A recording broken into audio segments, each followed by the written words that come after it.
ஆமா. கண்ணா, இன்னும் கொஞ்ச நாள்ல 10ஆம் வகுப்பு எக்ஸாம்.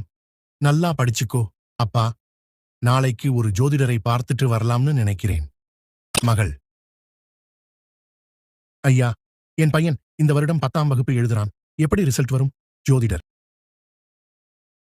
ஜாதகப்படி பார்த்தா 1 அல்லது 2 பாடத்துல தோல்வி வர வாய்ப்பு இருக்கு. ஐயோ, உண்மையாவா? ஜோதிடர், நான் பார்த்ததை தான் சொல்றேன். மகன், அம்மா, கவலைப்படாதீங்க. நான் படிக்க வேண்டியதை தொடர்ந்து படிப்பேன். அம்மா, கண்ணா, ரிசல்ட் வந்துருச்சாம். அப்பா, சீக்கிரம் பாரு. மகன், அப்பா, 423 மார்க் எடுத்திருக்கேன். அம் மகள், எங்க அண்ணா சூப்பர். இந்த சந்தோஷத்தை கொடுத்திருக்கு. மகன், ஜோதிடத்தை நம்பணும்னு சொல்லல, நம்பக்கூடாதுன்னு சொல்லல.